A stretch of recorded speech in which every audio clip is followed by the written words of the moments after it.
Eh bien, bonsoir à tous. Ce soir, nous allons nous éloigner un petit peu des préoccupations essentiellement biologiques et évolutives et aller voir du côté des comportements techniques. Et pas seulement des comportements techniques, nous allons faire un duo ce soir. Donc moi, je vais vous parler plutôt de technologie lithique, de production d'outils. Et mon collègue Daniel Lieberman vous parlera de l'adaptation des hommes à la course d'endurance, mais surtout, pas seulement pour courir le marathon, mais pour chasser des animaux, pour les attraper. Et donc on parlera aussi de techniques de chasse. Alors vous pouvez vous demander pourquoi cette excursion vers l'archéologie préhistorique, vraiment tournée vers le silex et vers les armes, eh bien vous allez voir qu'en fait, ça a un lien direct quand même avec les processus de peuplement humain.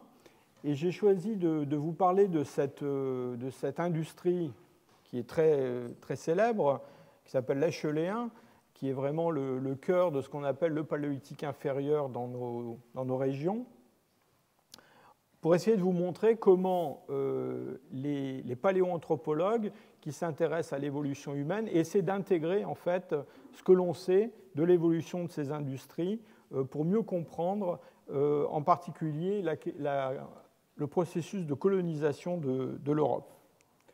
Alors juste pour vous rafraîchir les idées, la dernière fois nous avons parlé déjà de ces modes tels qu'ils avaient été définis par Graham Clark. Et vous vous souvenez qu'il s'agissait de sortes de stades techniques avec des complexités croissantes et qui étaient censés aussi se succéder dans le temps. Et vous allez voir que c'est un petit peu plus compliqué que ça. Donc le mode 1, le plus simple, c'est ce qui se rapporte à ce qu'on a appelé l'oldowien dans les cours précédents.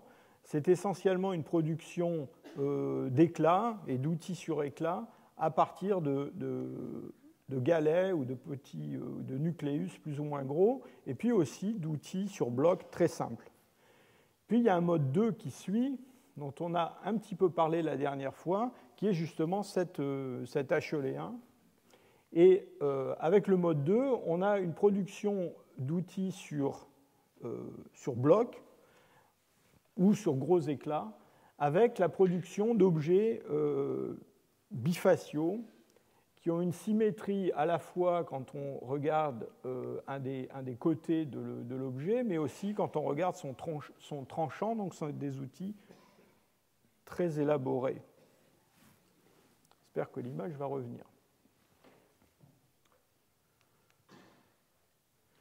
Alors, le terme d'Acheléen vient du nom d'un faubourg d'Amiens, qui est le faubourg Saint-Acheul.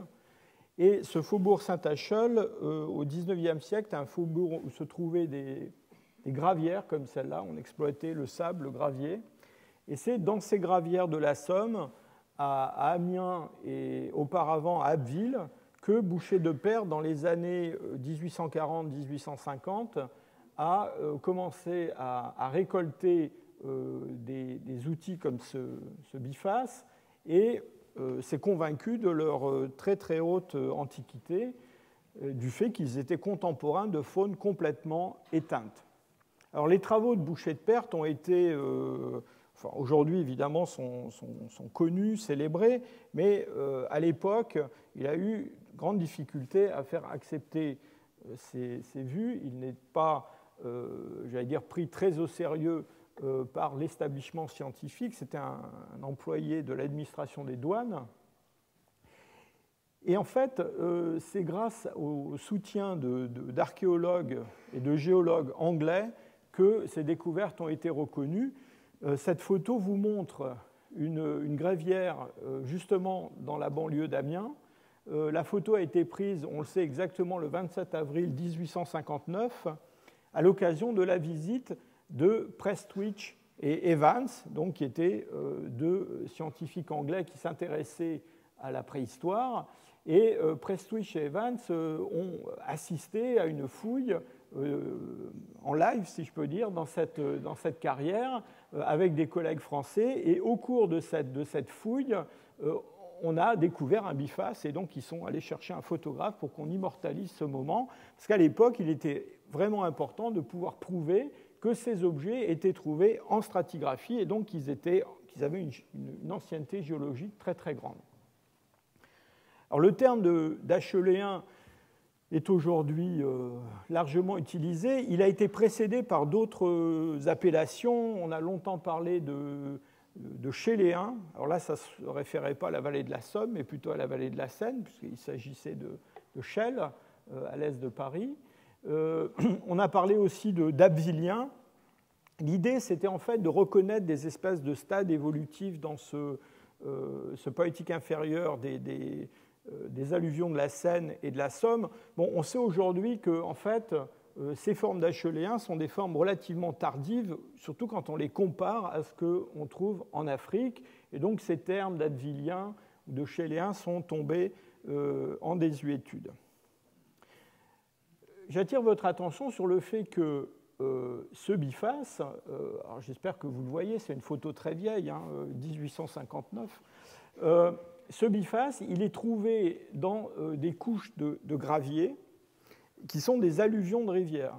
Et donc, il faut bien comprendre que, évidemment, c'est un objet qui est facilement reconnaissable, même pour un non-spécialiste. Une fois qu'on en a vu 4 ou 5, on est parfaitement capable d'en reconnaître un. Et les ouvriers qui travaillent dans ces carrières étaient tout à fait capables de les identifier.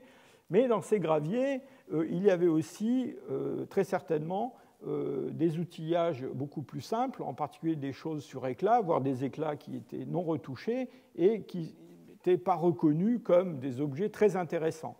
Et donc, dès le départ, il y a eu un tri qui est à la fois un tri naturel, parce que, évidemment, ces alluvions aussi, elles ont été charriées par une rivière, donc il y a un tri mécanique qui fait que des objets d'une certaine taille se conservent et que d'autres sont emportés par le flot de la rivière, et puis aussi triés par les gens qui les récoltaient. Vous allez voir que c'est une question sur laquelle on va revenir plusieurs fois. Alors, pour vous donner quand même une petite idée de ce que c'est que ce biface, voilà une vidéo qui vous montre la fabrication d'un biface par un collègue de l'université de Manchester, qui est particulièrement expert, et vous voyez qu'avec un percuteur de pierre, à partir d'un bloc ou d'un gros éclat de silex, on peut créer une espèce de grosse amande irrégulière. La même chose est praticable avec du quartzite, avec des roches volcaniques, à peu près n'importe quelle roche dure, et on va obtenir une amande assez irrégulière, en particulier avec un tranchant sinueux. Quand on traite ça avec un percuteur de pierre comme celui-là, c'est ce qu'on trouve dans les formes les plus anciennes de l'acheléen. Mais vous voyez que maintenant, le tailleur va fignoler le travail en utilisant cette fois-ci un percuteur doux, quelque chose qui apparaît plus tard dans ces techniques. Ici, il s'agit d'un bois de cervidé. On peut faire la même chose avec un bois dur ou avec du calcaire. Et sans rentrer dans tous les détails techniques de la fabrication, voilà comment il fabrique un biface. Là, ça a pris à peu près 1 minute et demie. Dans la réalité, comptez un petit quart d'heure si vous savez faire des bifaces. Et vous ne savez pas les faire, il vous faudra une demi-journée pour arriver à en produire un digne de ce nom. Alors, ces bifaces, on les trouve, en fait, pas seulement dans la vallée de la Somme, pas seulement dans la vallée de la Seine, mais on les trouve dans une grande partie de l'Ancien Monde, et notamment, c'est en Afrique, encore une fois, qu'on trouve les formes les plus anciennes. Il y a un gisement en particulier qui a attiré énormément l'attention des chercheurs, qui est une formation du sud de l'Éthiopie, qui est la formation de Konso, où on a toute une série d'industries dans des niveaux qui sont extrêmement bien datés, puisqu'ils sont entrelardés de couches volcaniques assez faciles à dater. Et dans les formations de Konso, on commence à trouver des objets qui ont cette forme bifaciale un petit peu fruste, au-delà de 1,7 million d'années, vers 1,750 000. Et puis, on a toute une série de formes qui s'étagent jusqu'au-delà du million d'années, où on voit très très bien le perfectionnement de ces techniques avec la production d'objets qui sont de plus en plus symétriques et avec des tranchants qui sont de plus en plus droits.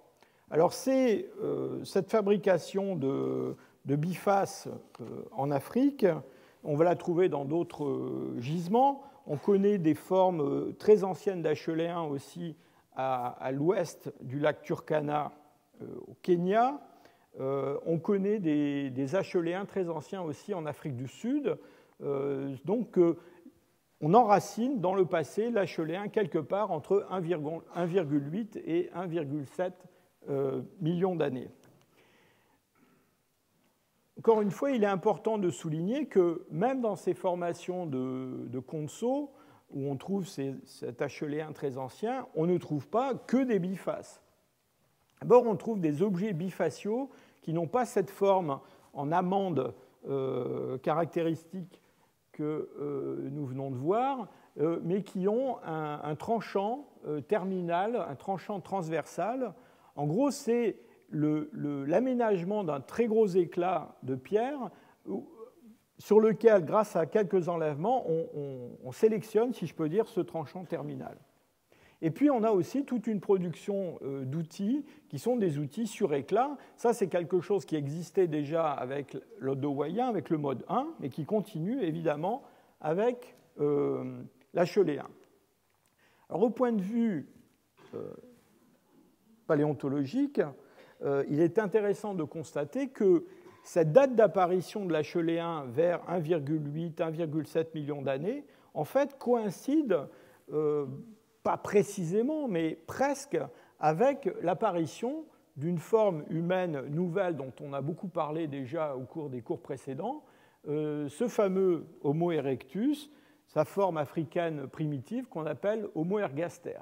Donc on a des Homo ergaster qui sont surtout connus disons à partir de 1,8 million d'années en Afrique de l'Est, mais avec quand même des formes, en tout cas on a un fossile qui frise les 1,9 million d'années. Donc dès que ces formes apparaissent, assez rapidement, disons 100 000 ans, quelque chose comme ça, elles vont se mettre à fabriquer cet acheléen, et en général on attribue l'acheléen à ces Homo erectus et non pas à d'autres formes humaines, d'autres représentants du genre Homo qui sont connus encore à la même époque. Alors en Afrique, on trouve cet acheléen un petit peu partout, et encore une fois, les âges les plus anciens ont été obtenus en Afrique de l'Est et en Afrique du Sud. Si vous allez en vacances au Kenya, et si vous êtes à Nairobi, je vous recommande d'aller visiter ce site qui est ouvert aux touristes, qui s'appelle Olorgesailie. Et si vous allez à Olorgesailie, on vous fera passer sur ce petit pont, au-dessus de cette espèce de plage de sédiments. Et ce que vous voyez sur le sol, en dessous du petit pont, eh bien, ce sont des bifaces. C'est-à-dire que le sol est littéralement jonché de centaines de bifaces. Il y a des endroits où ils sont littéralement accumulés les uns sur les autres. Et donc ça, c'est quelque chose qui a beaucoup frappé les archéologues qui ont étudié ces séries-là. On connaît des gisements comme ça un petit peu partout en Afrique avec des grandes accumulations de bifaces. Et encore une fois, la question qui se pose, c'est est-ce que ces bifaces dont on va beaucoup parler ce soir, est-ce qu'ils représentent vraiment le cœur, le corps de ces assemblages lithiques? Alors, on peut avoir une idée de cela en allant voir des gisements qui ne sont pas des gisements comme celui d'Olorgesailie, mais qui sont des gisements en grotte, où là, on a toutes les raisons de penser que les sédiments n'ont pas été charriés par une rivière et qu'il n'y a pas de tri très spectaculaire qui s'est opéré. J'ai choisi de vous montrer quelques images de cette grotte qui se trouve en Afrique du Sud, qui s'appelle la grotte Montagu. En fait, je vous la montre parce que, en ce moment, il y a un de nos étudiants en thèse qui s'appelle Will Archer, qui est en train de la fouiller. Et quand je dis qu'il est en train de la fouiller en ce moment, la nuit dernière, il m'a envoyé les photos de ces 3 bifaces qui ont été découverts hier. Donc vous voyez, ils sont très très frais. Et ce qui est intéressant dans cette grotte, c'est qu'elle a été fouillée déjà dans le passé, dans les années 60, et on a, dans les musées sud-africains, des collections extraordinaires de bifaces qui viennent de cette grotte. On connaît à peu près 3000 bifaces qui ont été sortis de ces niveaux de la grotte Montagu. Et notre étudiant, Will Archer, lui, ne recherche pas que les bifaces, évidemment, il ramasse tout, et il relève toutes les pièces lithiques qui sont trouvées dans ces niveaux. Et pour vous donner une idée de la quantité de matériel qu'il y a en dehors des bifaces, eh bien, la comptabilité qu'il fait des pièces montre que ces bifaces de la grotte Montagu, dont je vous rappelle, on connaît 3000 exemplaires dans les musées, ne représentent en fait qu'un demi% des objets de pierre qui sont trouvés dans la grotte. Un demi%. Et donc, on a toutes les raisons de penser que ces assemblages, comme celui que je vous ai montré, où on voit énormément de bifaces, sont des assemblages complètement biaisés par des tris d'une nature ou d'une autre, soit des tris qui ont été opérés par les archéologues eux-mêmes, soit des tris naturels.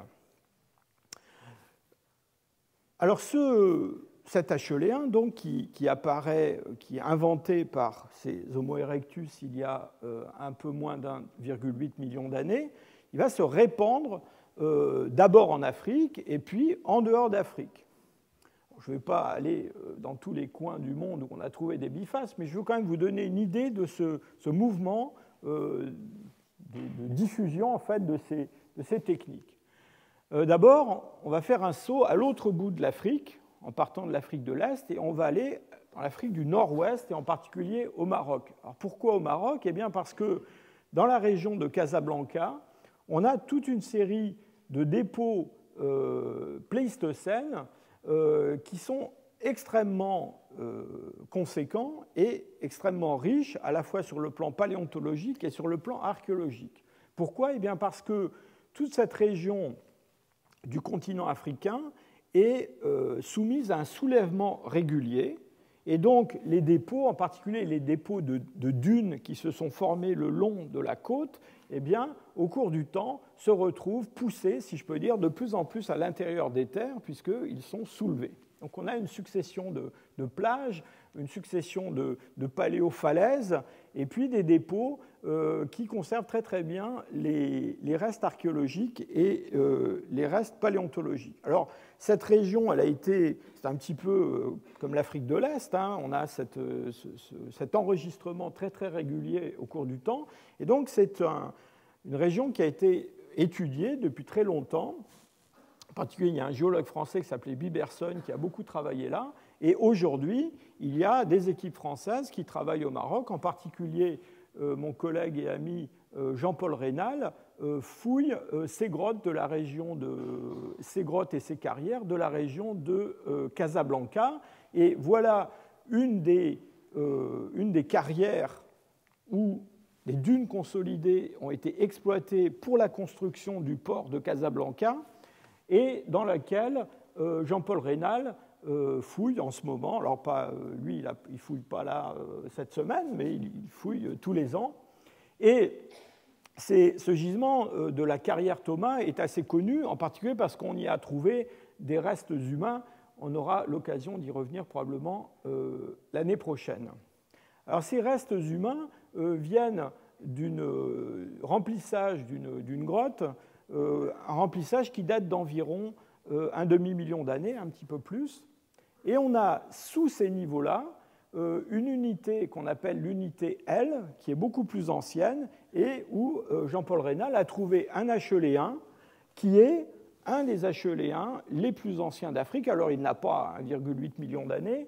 Là, on est plutôt entre 1 million et peut-être 1,4 million d'années pour les parties les plus anciennes de cette série. Et ce qui est très intéressant, il y aurait énormément à raconter sur les travaux qui se font à Casablanca, mais une chose qui est vraiment tout à fait remarquable, c'est que ces niveaux acheléens de l'unité L, eh bien, en fait, se subdivisent en sous-niveaux, et on a un niveau en particulier L1, dans lequel on trouve toutes ces pièces bifaciales tout à fait caractéristiques, des biphases, des trièdres, des hachereaux, et au-dessus, un niveau plus récent, qui s'appelle le niveau L5, et dans ce niveau L5, eh bien, il n'y a pas, jusqu'à présent, de biphase qui a été trouvé. C'est-à-dire que ce niveau L5, qui est plus récent que le niveau L1, si on le trouvait tout seul, eh bien, on qualifierait probablement cette industrie de mode 1, quelque chose comme un oldowien évolué. Et vous voyez que ça pose la question, en fait, de l'utilisation de ces modes successifs à des fins chronologiques ou à des fins de compréhension de l'évolution des industries. Donc, pour dire les choses simplement, à cette période, les hommes, en fonction de leurs activités, ont à certains moments fabriqué des biphases, et puis à d'autres moments, ils n'en ont pas fabriqué, ils ont fabriqué autre chose, et là-dessus, évidemment, les agents géologiques, les agents naturels ont aussi joué leur rôle. Et en fait, le fait qu'on ait ces industries sans biface au-dessus d'industries à biface, ça pose la question de l'âge d'autres sites qu'on connaît en Afrique du Nord, et en particulier, il y a eu une petite discussion, on va dire, entre différents auteurs à propos de sites qui sont connus en Algérie et qui ont été rapportés, alors justement au mode 1, à l'oldowien, avec sur la foi de données paléontologiques et de données paléomagnétiques et qui ont été assignées donc à une période autour de 1,8 million d'années. Et certains de mes collègues, justement, prenant en compte les données marocaines, ont dit, mais dans le fond, ces sédiments qui ont une polarité magnétique normale et qui ont été attribués à l'épisode d'Olduvai, autour de 1,8, pourraient très bien, en fait, appartenir à une période paléomagnétique normale plus récente, comme l'épisode de Jaramillo, et donc être plus autour du million d'années. C'est vrai que si ce genre d'industrie était trouvé à la carrière Thomas dans le niveau L5, on ne poserait pas beaucoup de problèmes. Alors cet Acheléen donc, qui s'est répandu en Afrique, on va le trouver hors d'Afrique, et on va le trouver d'abord au Proche-Orient, dans un gisement très connu qui s'appelle Oubeidia, qui est en Israël, au sud du lac de Tibériade, le long de la vallée du Jourdain. Et à Oubeidia, on a des sédiments qui sont datés de 1,5-1,4 million d'années. On a à la fois des choses qu'on a appelées de l'oldowien évolué, mais on a aussi de l'acheléen, avec des vrais biphases, des vrais hachereaux. Vous voyez au premier plan quelqu'un qui tient un biphase qui vient d'Oubeidia. Et cette diffusion des biphases va s'opérer dans un premier temps essentiellement sur le Proche et le Moyen-Orient. Et les biphases les plus orientaux qu'on va trouver, on va les trouver en Inde. Et en particulier, on a maintenant dans le sud-est de l'Inde des biphases et des hachereaux qui ont une allure tout à fait convaincante pour être attribués à un acheléen, dans une période de temps qui tourne autour de 1,4 million d'années, donc à peu près le même âge que Oubeidia. Donc 1,750 premiers bifaces en Afrique de l'Est, ils se répandent entre 1,7 et 1,4 million d'années entre, disons, l'Afrique du Nord et l'Inde, en passant par le Proche-Orient. Alors qu'est-ce qui se passe en dehors de cette zone? Eh bien, en dehors de cette zone, pendant un bon moment, et même parfois définitivement, on ne va pas trouver cet acheléen, on ne va pas trouver ces biphases. Et ça, c'est une observation qui a été faite déjà depuis longtemps, en particulier par un préhistorien américain qui s'appelait Alan Leonard Movius, qui était professeur à l'université de Harvard, qui est un archéologue très connu. Il a en particulier travaillé dans le sud-ouest de la France, à l'abri Pateau. Et Movius a rendu son nom célèbre en créant une ligne qui sépare les zones dans lesquelles on trouve des bifaces acheléens et les zones de l'ancien monde dans lesquelles on ne trouve pas ces bifaces. Vous verrez qu'en Europe, la situation est un peu plus compliquée, en particulier pour des raisons d'âge de l'acheléen qui est plus tardif en Europe. Mais si on regarde ce qui se passe ici en Asie, donc Movius avait fait valoir que dans cette partie de l'Asie, eh bien, ce qui survivait, c'était des industries relativement frustes, avec des productions d'outils sur galets, des choppers, des chopping tools, des éclats, mais dans le fond, pas de biface acheléen véritable. Alors on a beaucoup, spéculé et discuté pour comprendre cette distribution assez curieuse. Alors évidemment, il est possible qu'il y ait des facteurs géographiques qui aient joué un rôle important, en particulier, sur cette carte on ne le voit pas, mais il faut se souvenir qu'au milieu de l'Asie, il y a l'Himalaya, qui n'est pas quelque chose qu'on passe très très facilement. Mais l'idée générale, ça a été longtemps qu'en fait, dans le fond, dans cette partie de l'Asie, sur le plan technique, l'évolution avait été relativement lente, conservative, et dans le fond, il y avait l'idée qu'il ne se passait pas d'innovation très spectaculaire dans le paléolithique asiatique.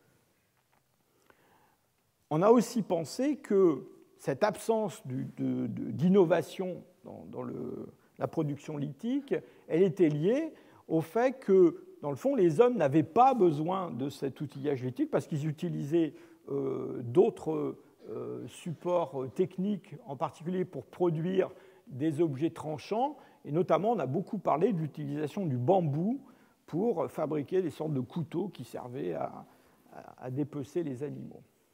Alors, évidemment, dans pas mal de pays d'Asie, cette idée que l'Asie était en quelque sorte en retard, ça a quand même un peu, stimulé les recherches, et on s'est empressé partout d'essayer de faire mentir la ligne de Movius et de trouver des bifaces au-delà de la ligne de Movius. Et alors, vous savez, en archéologie, quand on cherche vraiment quelque chose, on finit toujours par trouver, sinon ce qu'on cherche, mais du moins quelque chose qui remplit la même fonction.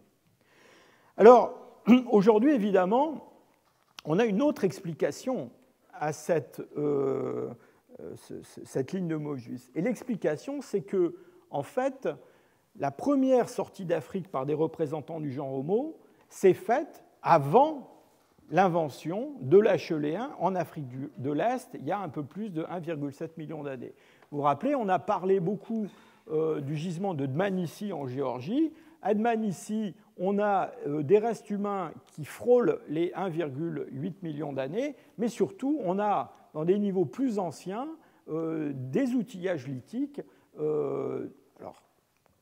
qui se rangent sous la catégorie mode 1, oldowien, et qui, eux, sont au-delà de 1,8 million d'années. Évidemment, que ce soit des formes primitives d'Homo erectus ou d'autres formes primitives du genre Homo qui soient sorties d'Afrique les premières, elles n'ont pas pu emporter avec elles les techniques acheléennes. Elles ont donc exporté d'abord ce mode 1. Et ce mode 1 se serait répandu donc jusqu'en Extrême-Orient, jusqu'en Chine, jusqu'en Indonésie, et ça n'est que plus tard, en quelque sorte, que l'acheléen se serait répandu comme une seconde nappe au-dessus de cette nappe du mode 1.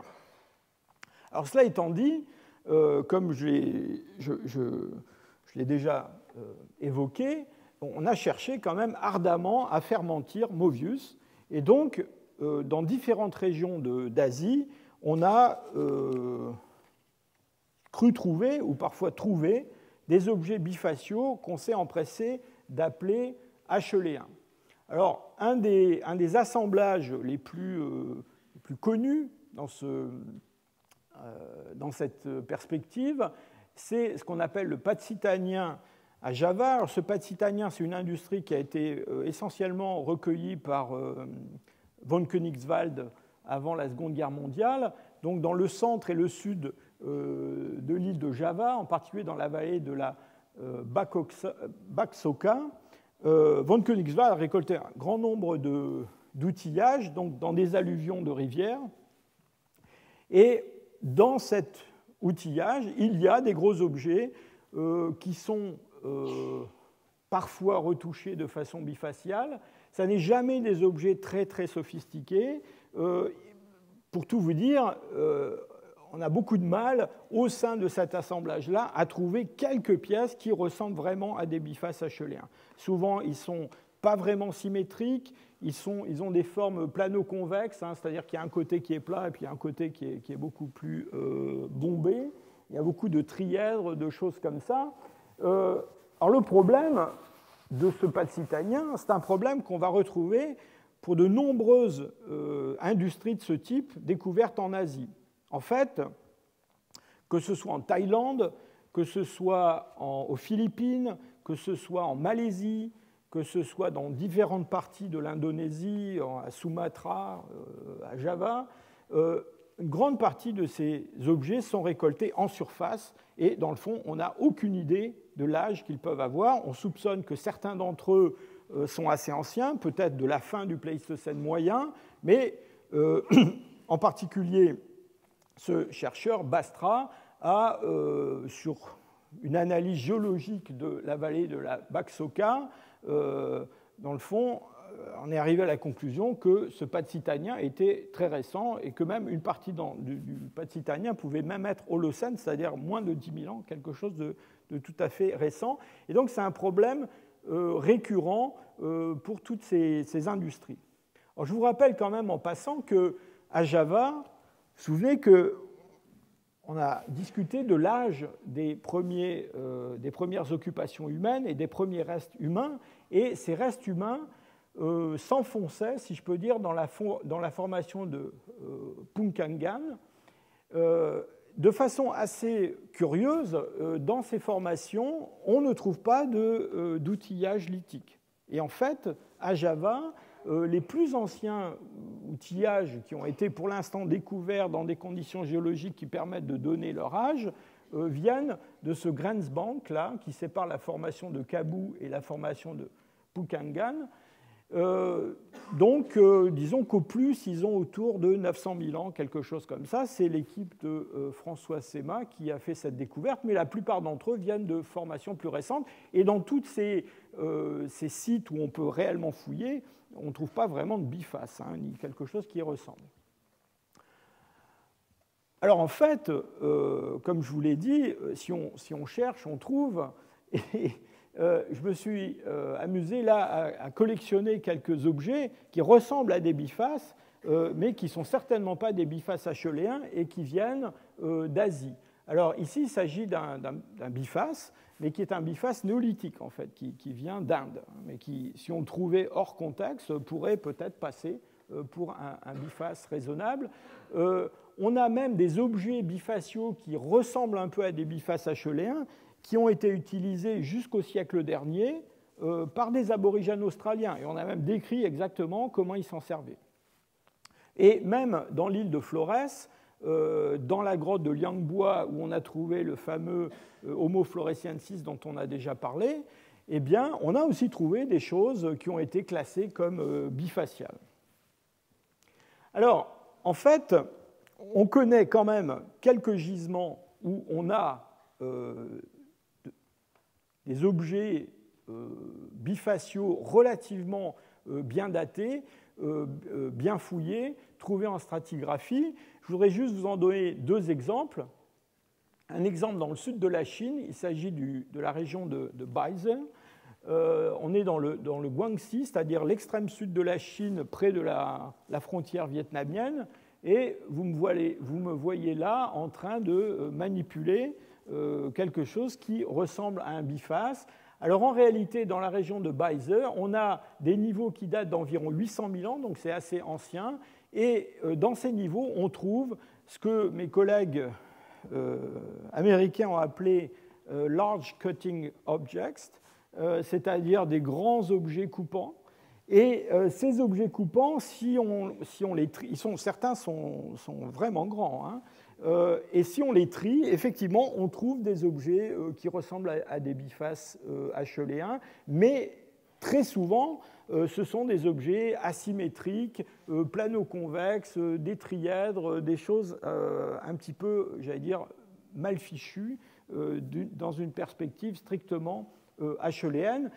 Et la façon dont on interprète ça, ça n'est pas, encore une fois, en faisant mentir à la Movius, mais c'est plutôt en interprétant ces productions comme une convergence, le fait que des hommes qui savent tailler la pierre, à un moment donné, ont besoin d'objets tranchants d'un certain poids, d'une certaine taille, et donc, par un phénomène de convergence, ils vont produire des choses qui ressemblent à des outillages acheléens.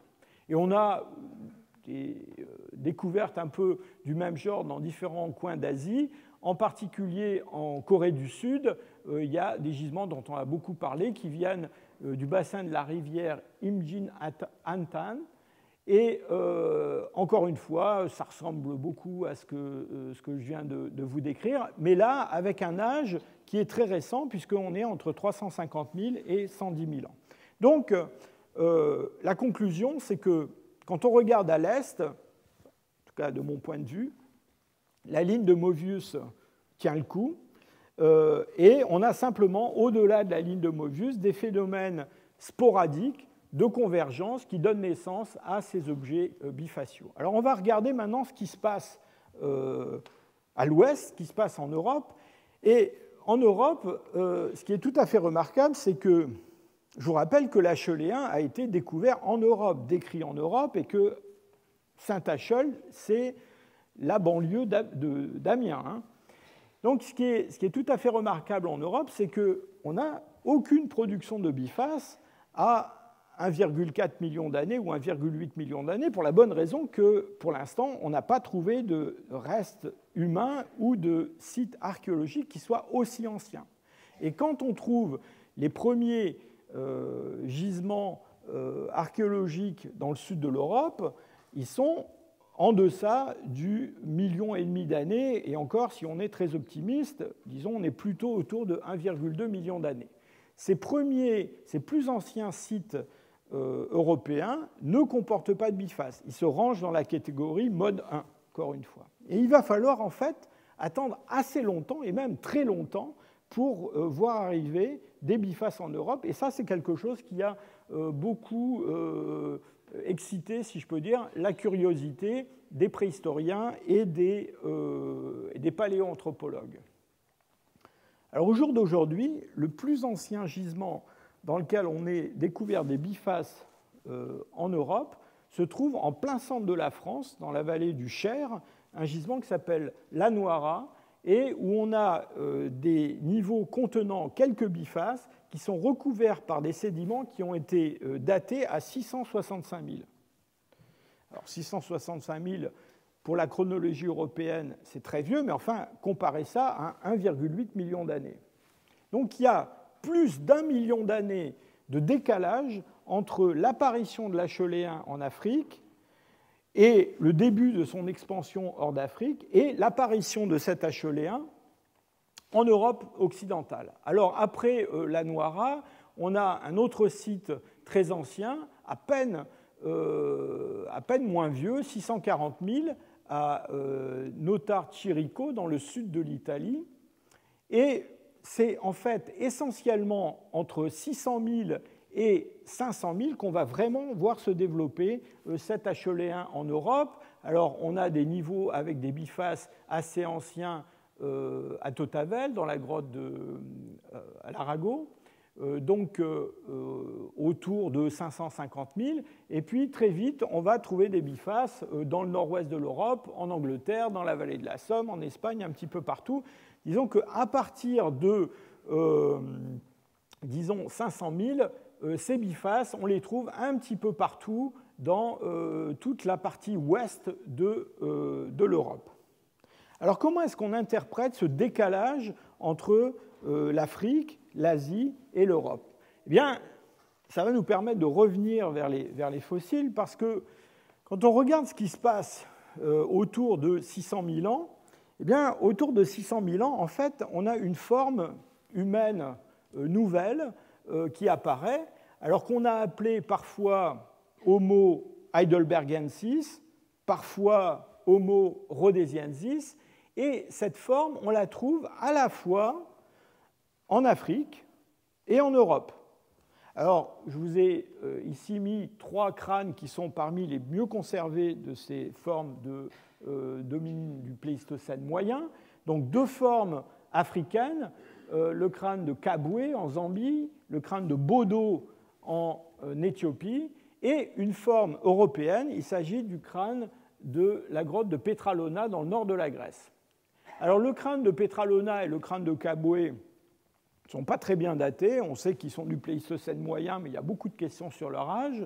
Le crâne de Bodo est mieux daté et il a probablement au moins 600 000 ans. Donc on a de bonnes raisons de penser qu'au-delà de 600 000 ans, on a déjà ces formes qui existent. Et évidemment, il faut expliquer pourquoi on trouve cette grande proximité sur le plan biologique entre les populations européennes et les populations africaine de cette époque-là. Et donc, une interprétation qui a eu la faveur, en général, des paléoanthropologues, ça a été de dire, eh bien, il se passe à ce moment-là une autre sortie d'Afrique, une sortie d'Afrique de ces formes qui vont évoluer sur le continent eurasiatique pour donner dans l'ouest les Néandertaliens. Et en fait, sitôt qu'elles vont être, si je peux dire, plus ou moins isolées sur le continent européen, dès avant 400 000, ces formes vont accumuler des caractères qui les dirigent, si je peux dire, vers la morphologie néandertalienne. Et puis, en Afrique, elles vont continuer à exister et plus tard donner les ancêtres de l'homme moderne. Et donc, ce serait, dans le fond, un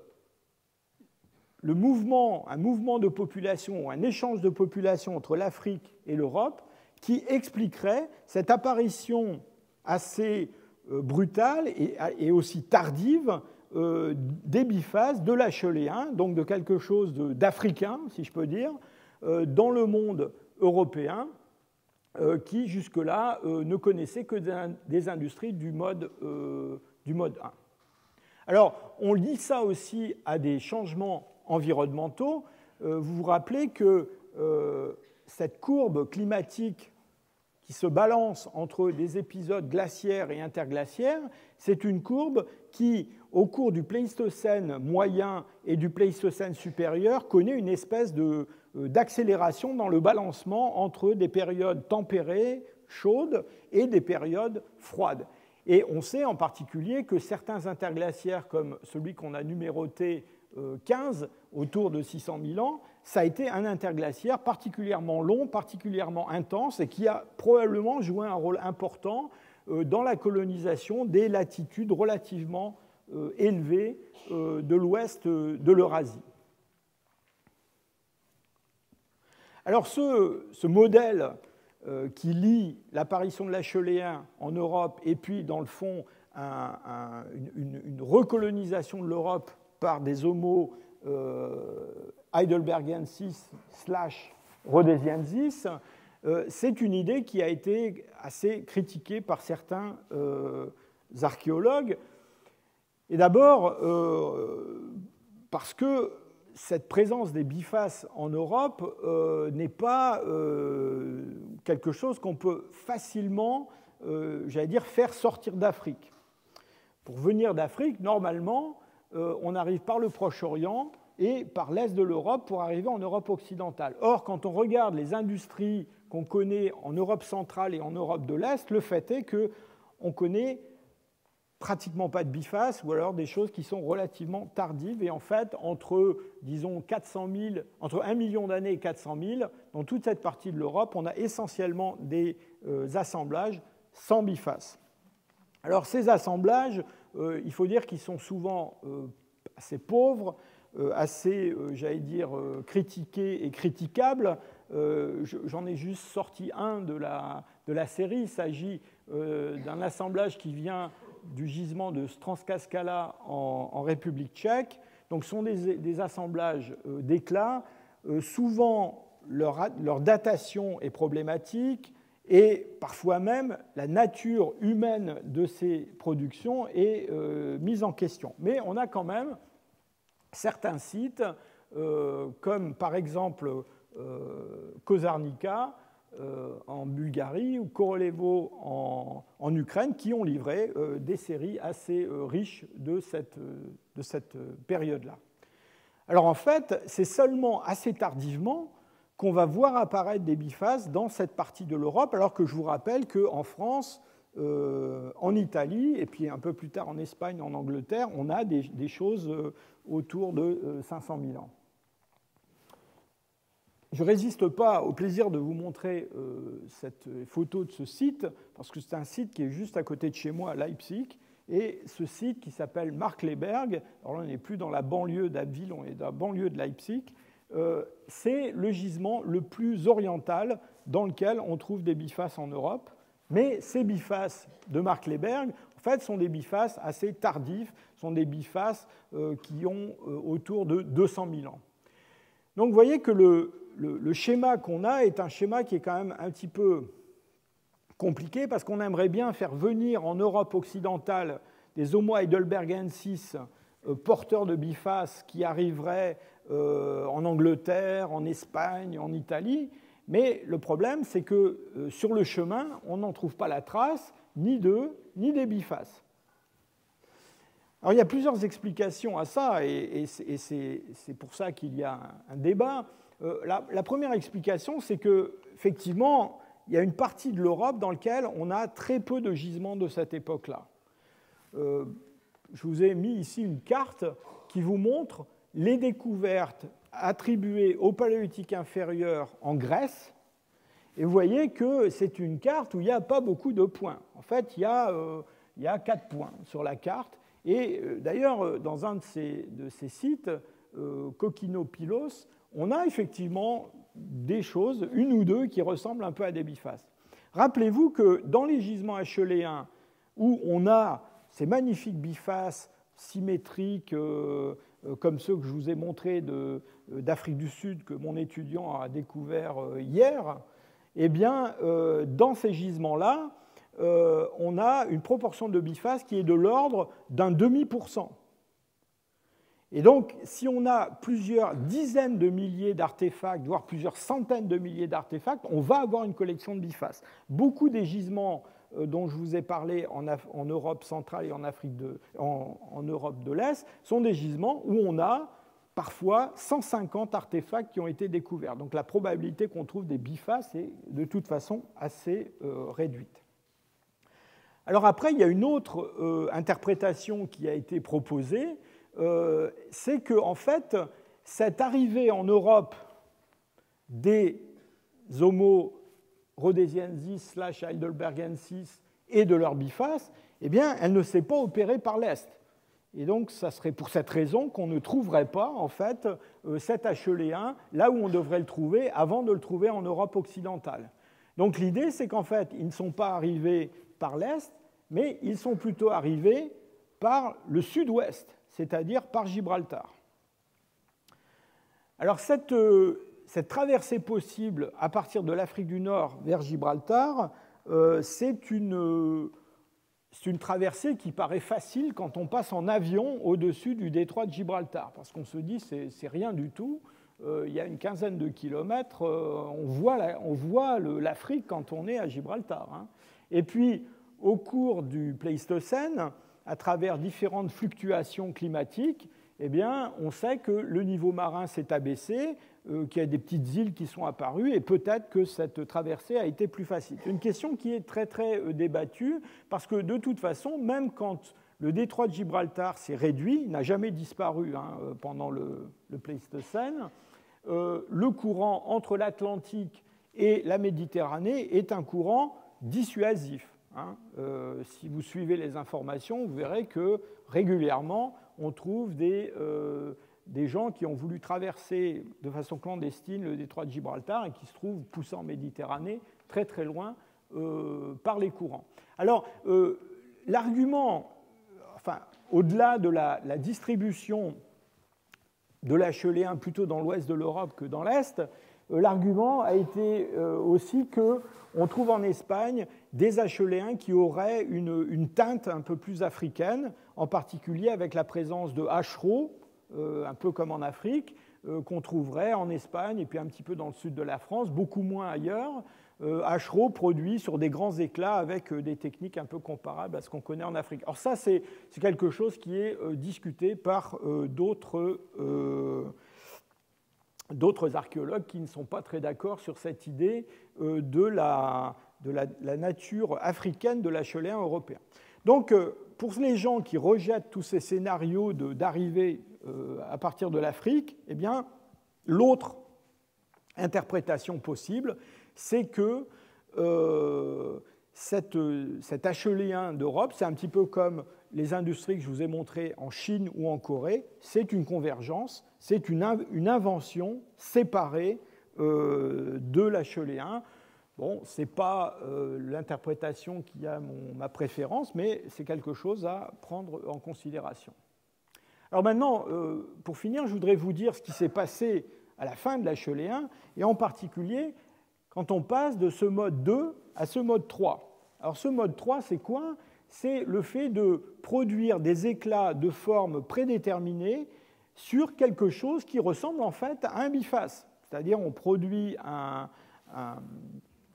nucléus qui ressemble un peu à une carapace de tortue, et on choisit sa forme, on aménage un plan de frappe, et à partir de ça, on produit un éclat. Alors le terme de Levallois, bien évidemment, vient lui aussi d'une banlieue bien connue, cette fois de Paris, Levallois-Perret. Au XIXe siècle, les préhistoriens étaient surtout actifs en Europe et particulièrement en France. Et vous allez voir, ce n'est pas si facile que ça à faire, mais vous allez voir comment ça se passe une fois qu'on a préparé le nucléus levallois. Donc, il suffit de préparer un plan de frappe, et quand on sait frapper, on produit un éclat qui est mince, qui est grand, qui est coupant, et qui a presque la taille du nucléus. D'accord? Et d'ailleurs, beaucoup pensent que cette technique de débitage, c'est quelque chose qui est en quelque sorte incluse dans le package acheléen. C'est-à-dire qu'en gros, partout où des gens ont produit des bifaces, tôt ou tard, ils ont eu l'idée de sortir des éclats sur ces bifaces. Et donc, une idée qui est assez en faveur au sein des préhistoriens, c'est que le débitage levallois aurait pu être inventé dans plusieurs points de l'Ancien Monde, et on connaît des techniques, d'ailleurs les formes les plus anciennes de débitage de ces éclats, ce n'est pas du vrai levallois, c'est d'autres techniques, en particulier en Afrique, qui sont un petit peu plus anciennes. Et donc on peut, en préparant son coup, si je peux dire, littéralement, on peut produire des éclats, des pointes, des lames. Et quand on regarde ce qui se passe dans le temps, et qu'on regarde en Europe la fréquence des bifaces et la fréquence de ce débitage levallois, eh bien on voit qu'il y a en fait une espèce de substitution de l'un à l'autre, c'est-à-dire que jusqu'aux environs du stade isotopique 8, on a des bifaces, donc en gros entre 600 000 et puis on va dire 250 000, on est dans le monde des bifaces, et puis ensuite, eh bien, c'est les outils produits sur des éclats levallois, retouchés ou parfois non retouchés, qui vont prendre le dessus. Donc c'est une espèce de suite logique, si je peux dire, avec aussi la conclusion qu'il n'y a pas de frontière bien marquée entre ce que l'on a appelé autrefois le paléolithique inférieur et le paléolithique moyen, puisque ce débitage levallois, ça a été longtemps considéré comme un petit peu l'emblème du paléolithique moyen.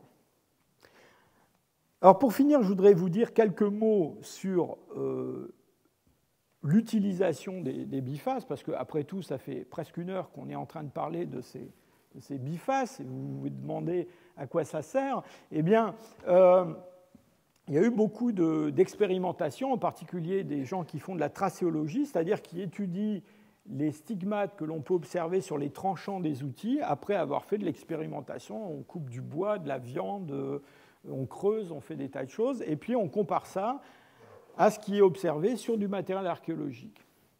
Alors, la conclusion de toutes ces études est quand même assez, pas complètement satisfaisante, parce que dans le fond, on aimerait bien avoir une réponse simple à l'utilisation des biphases. Et la réponse, c'est qu'il n'y a pas de réponse simple, c'est-à-dire qu'il semble avoir servi à beaucoup de choses, et certains ont même utilisé l'expression de couteau suisse, c'est-à-dire l'idée que c'était un outil que les gens avaient avec eux et qu'ils utilisaient un petit peu pour faire ce dont ils avaient besoin, surtout quand il s'agissait d'avoir besoin de quelque chose qui avait un certain poids. Je pense en particulier au débitage d'un morceau de bois ou même à de la boucherie où on a besoin d'un outil qui a un certain poids. On a aussi proposé que ces bifaces, et là je reviens à ce que je disais tout à l'heure sur le Levallois, qu'occasionnellement ils ont pu servir comme, si je peux dire, nucléus de secours quand on avait besoin d'un éclat et qu'on avait son biface, son couteau suisse, hop, on pouvait sortir rapidement un éclat si on avait besoin. Alors on a beaucoup discuté aussi sur les variations de forme et savoir si ça représentait des fonctions différentes, ce n'est pas très clair. Un de mes collègues a fait remarquer que les changements de forme de ces bifaces pouvaient aussi s'expliquer par le fait que justement ils pouvaient avoir été réaffûtés plusieurs fois, servis pour débiter des éclats et que donc au cours de cette réduction, alors que la base changeait assez peu, la pointe de l'objet qui était active, elle, changeait au cours du temps. Alors, je ne résiste pas à la tentation de vous dire qu'il y a aussi beaucoup de gens qui se sont interrogés sur l'investissement que représentait la production d'un biface. C'est-à-dire que quand même, il faut bien se rendre compte que de débiter un éclat sur un bloc de silex, c'est un geste instantané. Si vous avez besoin d'un objet tranchant, vous pouvez en quelques secondes obtenir cet objet tranchant. Produire un biface, surtout un biface comme celui-là, c'est du boulot. Donc c'est quand même un investissement important. Et donc il y a toute une littérature qui tourne autour de l'idée que ces bifaces ont pu avoir eu un rôle symbolique, voire un rôle de sorte de prestige. J'ai un collègue anglais qui s'appelle Stephen Mitton, qui a proposé que ces bifaces jouaient un rôle dans la sélection sexuelle. Alors, je vais vous expliquer en gros de quoi il s'agit, mais vous savez, quand j'étais jeune, pour draguer les filles, il fallait avoir une belle voiture. Alors, au Paléolithique, il n'y avait pas de belle voiture, mais l'idée, c'est que le biface, c'était une façon de montrer ses qualités, son habileté. Et donc, ils avaient un petit peu comme vous savez, la parade de certains oiseaux, la parade reproductrice, une fonction dans l'attraction, si je peux dire, des partenaires. Bon, c'est une idée intéressante.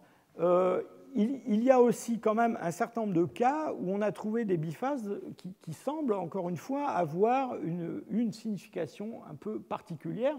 En particulier, vous avez sûrement entendu parler du site de Cima de los Huesos, on reviendra plusieurs fois sur ce site. C'est un site qui se trouve en Espagne, dans la région de Burgos, et on a trouvé une accumulation de restes humains qui semblent avoir été jetés dans un espèce de puits, et au fond duquel ils se sont accumulés. On a 28 individus, très peu de faune, pas d'industrie du tout, pratiquement rien, et au milieu de tout ça, un biface, et un biface qui, au dire des connaisseurs de bifaces, est un biface magnifique qui est fait dans une roche très particulière, une roche rouge qui n'est pas facile à trouver, etc. Et donc l'idée, c'est que peut-être ce biface, il a effectivement une fonction symbolique. Alors, je vous laisse avec tout ça.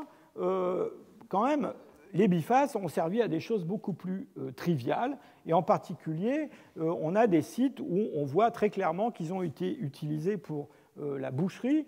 Il y a un site que j'aime beaucoup, qui est le site de Boxgrove, dans le sud de l'Angleterre, où, je vous ai déjà montré cette photo, je crois, on trouve dans des niveaux où les hommes ont laissé des outillages, mais aussi des restes d'animaux chassés, on trouve des accumulations d'éclats comme celle-ci.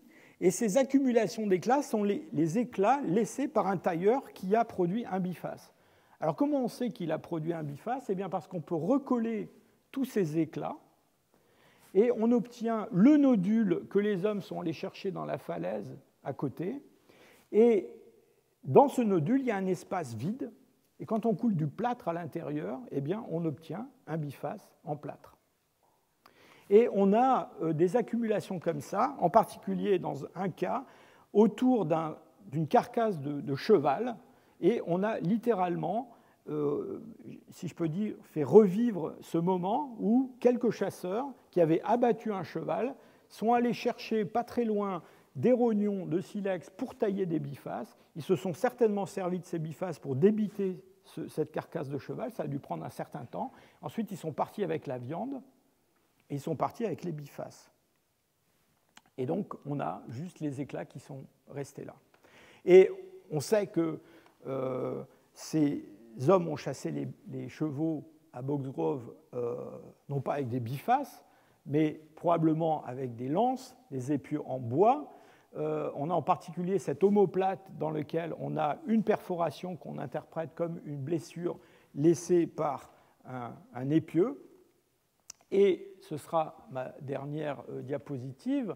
Ces épieux, on les a, non pas à Boxgrove, mais dans un autre gisement qui est un gisement allemand, un peu plus tardif, qui est en Saxe-Anhalt, qui est le gisement de Schöningen, où on a sur les berges d'un petit lac, dans une zone un peu marécageuse avec des herbes, une accumulation d'objets en bois qui ont été laissés par les hommes.